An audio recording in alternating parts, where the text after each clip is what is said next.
Yes, so of course, as all of us have seen, the COVID pandemic has, maybe pushed things to happen faster as far as digital is concerned. The pandemic, yeah, pandemics has really led to severe disruptions in normal life, including closure of schools for many months. This has impacted over 240 million kids in the country who are enrolled in these schools. And I'm sure that a lot of the educators who are here with us today are really concerned about the loss of learning. We also know that, though we're talking a lot about online learning, maybe only about 30 million kids in the country may be having a reasonably good, online learning facility. And the rest of the kids are severely impacted. And this is really causing a lot of concern more among the less privileged people in the country. And this is something very, very serious for India, because as we all know, our demographics is that we have a very large percentage of our population is young, and we really need to be worried about their future, because ultimately they are going to grow up to be the citizens of the country. And if they are not equipped to take this country into the next century, India is going to be really disadvantaged. So this is something that we all need to be very, very concerned about. And as we know, of course, we hope that COVID is not going to be something which is going to be there forever, right? It is going to hopefully die down, schools are going to open. But I think this has taught all of us something, that we need to integrate digital into the schooling system, so that in the event of anything else happening, while again schools may need to be closed, they can seamlessly migrate, and children will not be impacted the way they've been impacted during this pandemic.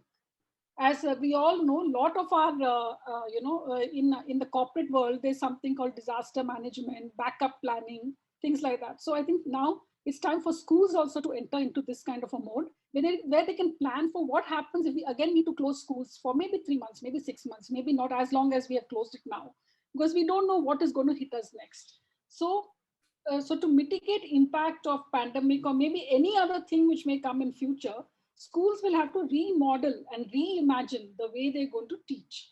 While we know a lot of schools have started online learning and things like that, then more thought needs to be given. How do we include everyone in this, and we ensure that not a single child is left behind in this learning journey?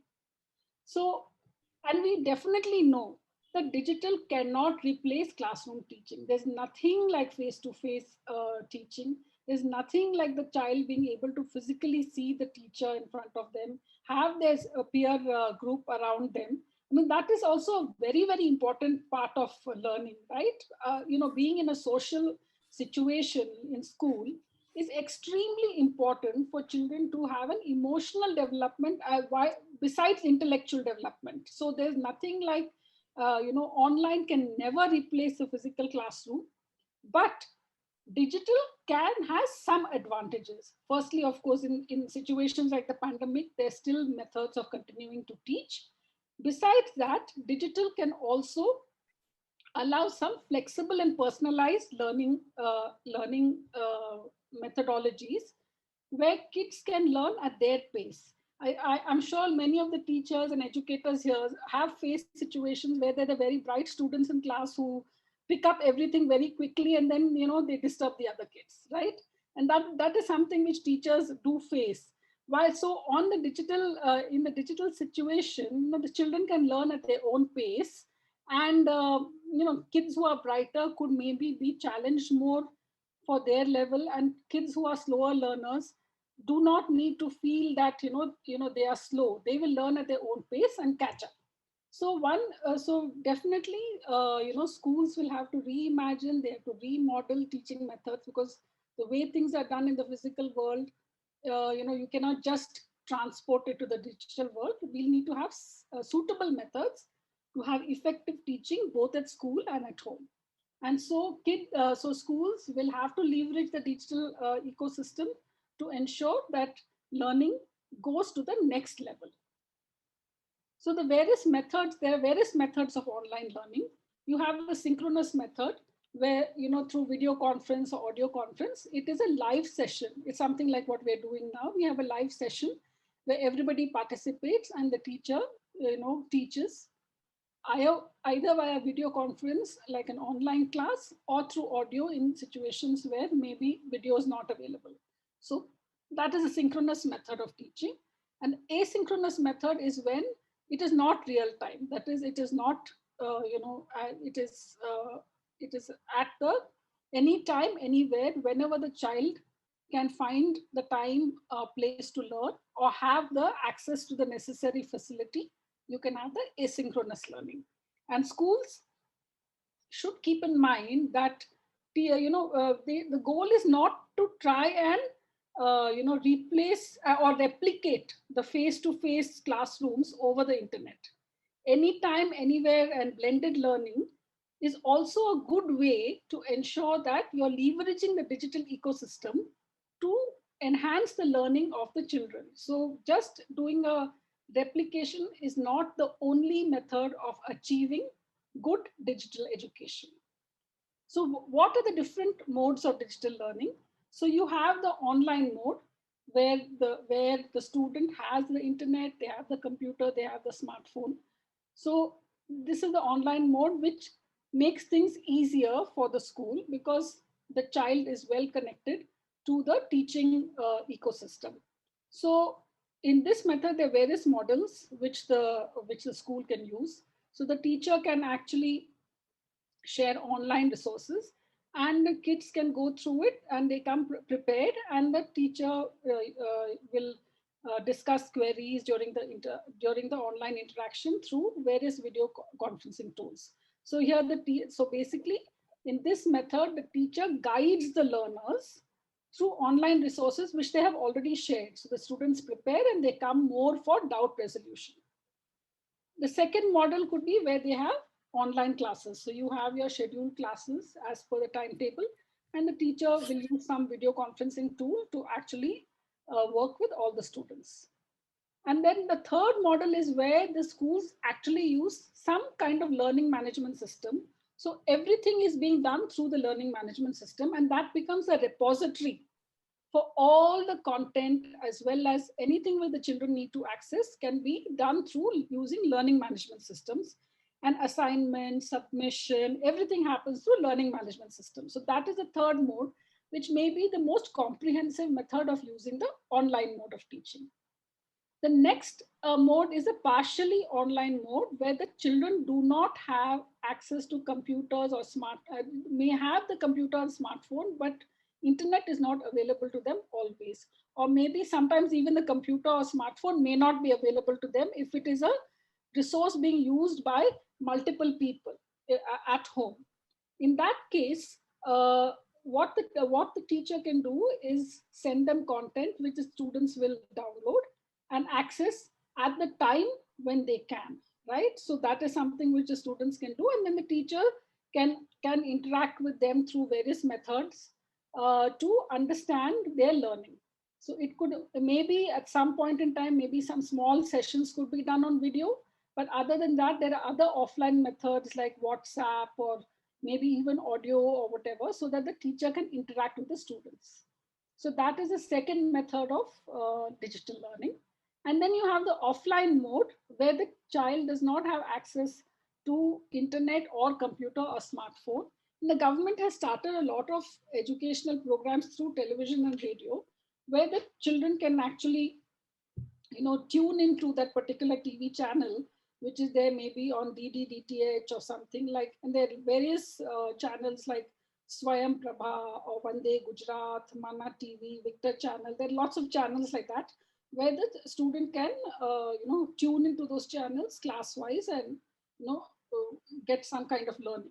So, and also there are community resources in some case, but in the pandemic situation, it's difficult for children to actually get together at a community place to watch the television or listen to radio. So this is actually the children who do not have access to any kind of digital devices. That is a serious problem as far as digital is concerned, and the government is, and various other people in the ecosystem are trying to figure out how to get cheaper devices and lower cost connectivity to these areas so that people are all connected. So the government has actually come out with the Ministry of HRD has come out with a document called Pragyata, which is actually talking about the guidelines for digital education. And they have talked about 8 steps to implement the digital education. So first, of course, is to plan. The planning and the lesson plan here will have to keep in mind the medium of instruction. Since digital is being used, the physical classroom lesson plan may not be directly applicable. So there could be things that the teacher needs to do to adapt it to the digital medium. For example, making some video or accessing some content online, which actually the children can use, right? In the physical classroom, the teacher is delivering it. She has a physical book with them. The students open their book, and then they do a lot of activities in class and learn the concepts and learn whatever is the topic being taught. But in the digital medium, now teachers have to gear up to prepare the lesson plan and content according to the medium. Once the plan is prepared, teachers now need to review and understand all what is available with each student in the class. Do all the students who are with them have the same kind of facility at home, or are there kids who, like, some of them have the computer and internet, some do not have it? So they need to actually do an understanding of which kid and how many kids have what facility. And based on that, they'll need to now figure out how to reach the lesson to every student. Yes, it's a lot of work, but that is in the initial period. Once the process is set, it'll start getting easier. And once the teachers now understand which student has what available, they can organize how to reach the lesson to the student. It could be there are some kids who do not have access to a phone or internet. Maybe we'll have to find out if a neighboring kid is in the same school, can the two children study together? Is there some other way that we can make sure that all children are getting access to the lesson being taught?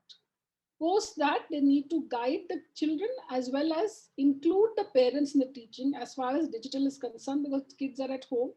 So let the parents know what is being taught, and maybe also get the parents' help to ensure that the learning is done properly.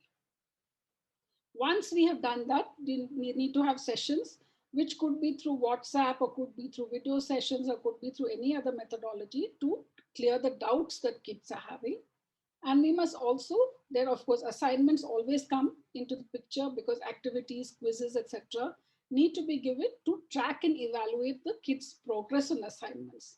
And once that is done, appreciation is also very important, as children are, when they appreciate it, they tend to, it reinforces their learning and eagerness to learn.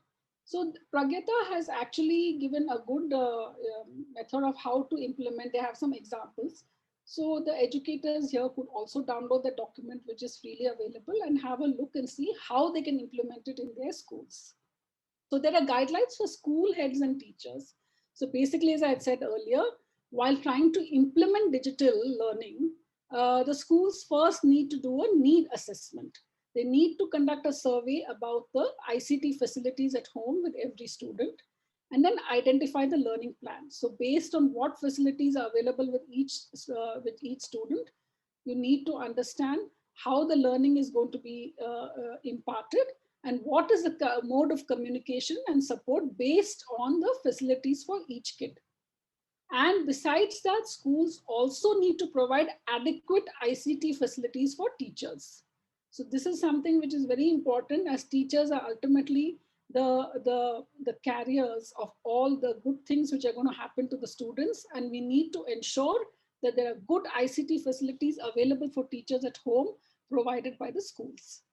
And besides this, since digital is a new medium and relatively new, of course, last 1 year it's been going on, they need to conduct a good orientation for teachers, parents, and students, so that, as Dr. Malini had mentioned, all stakeholders have to be, aligned to this for it to be a success.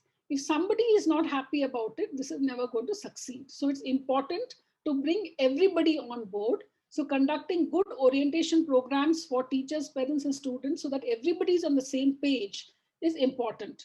And school heads should not expect teachers to be online for more than about 2 to 3 hours a day. It's going to cause immense fatigue if teachers are online for the whole 6 to 8 hours and taking classes non-stop.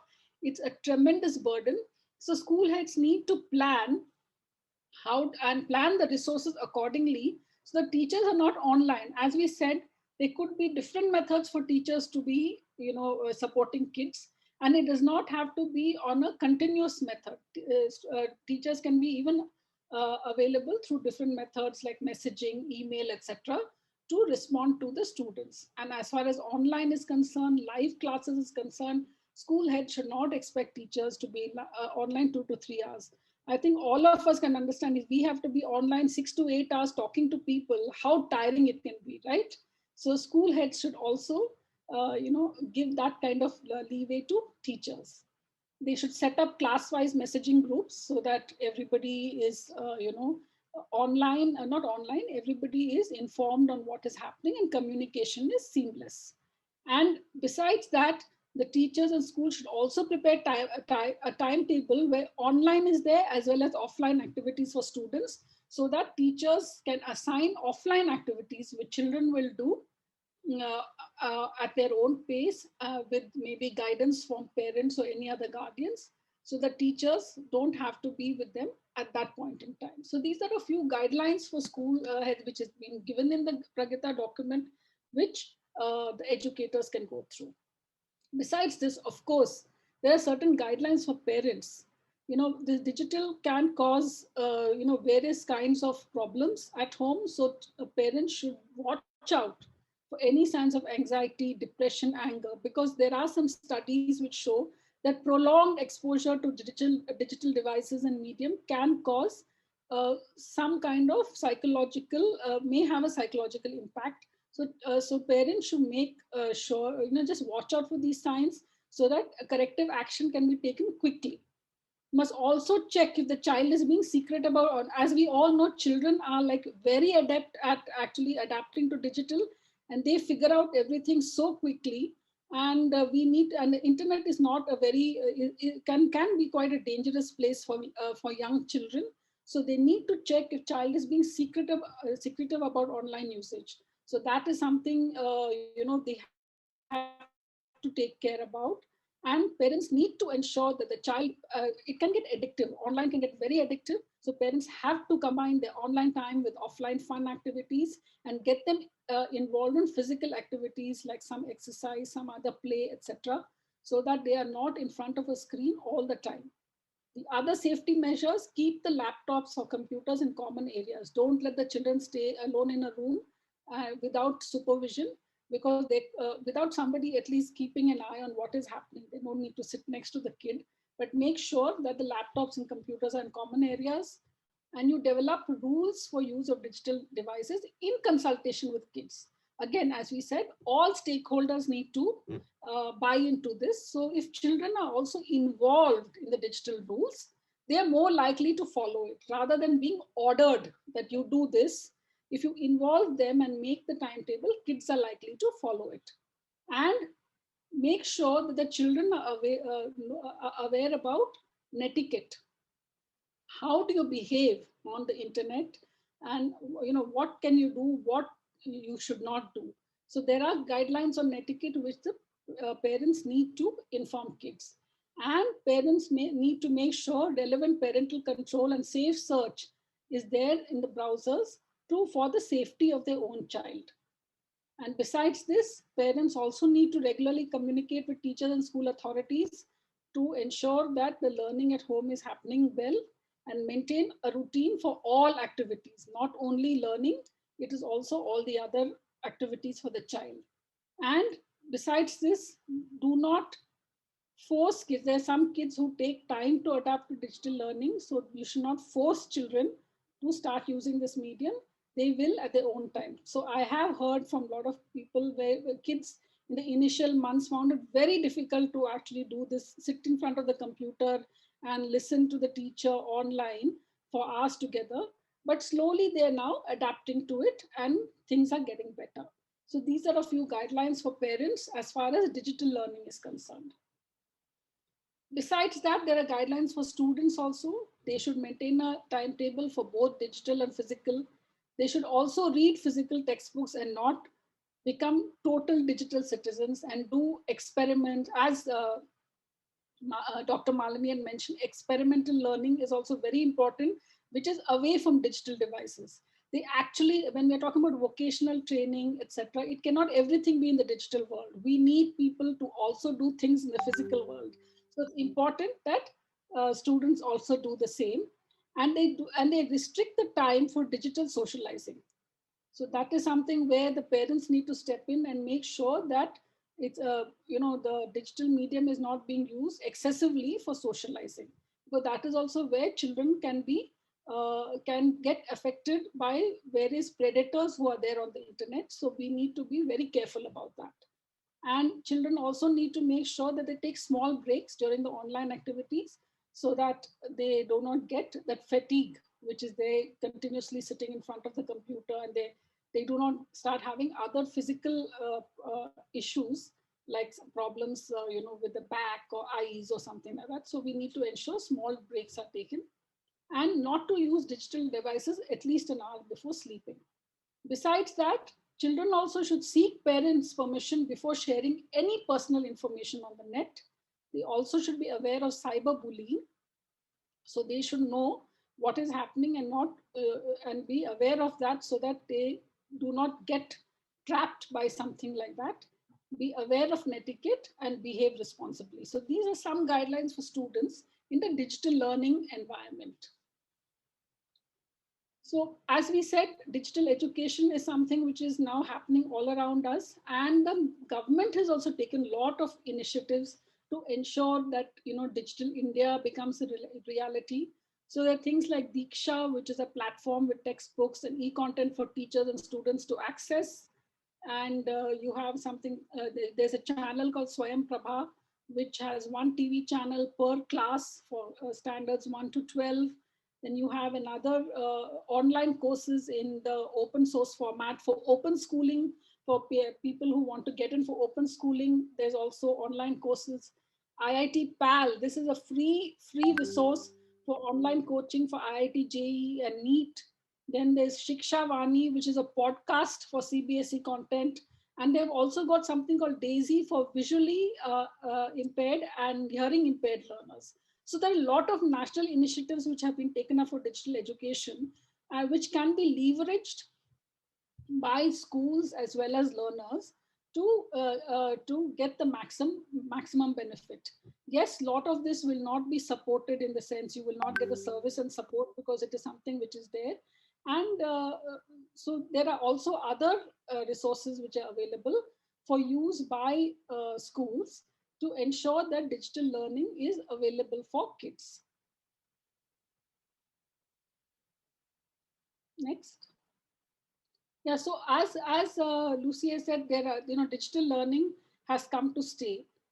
Is something that we all are aware of, but it cannot replace the physical classroom, but will form an important part of learning systems going ahead. Government, schools, parents, students, the entire ecosystem will need to collaborate to overcome all the challenges which are associated. We have understood during the pandemic all the kind of challenges which are associated with this, but definitely there's a lot of work being done to overcome these challenges so that we can embrace digital learning. And digital is definitely a way for bridging the learning divide. And this is, between the haves and the have-nots. And this is something which prompted me to actually start this edtech company for foundational literacy, basically to help children with their reading and language skills, because this is something digital can actually reach the best quality content to any part of the world, not only the country, so that kids anywhere can access great content and great teachers, and this can help bridge the learning divide and really help us leverage our demographic dividend.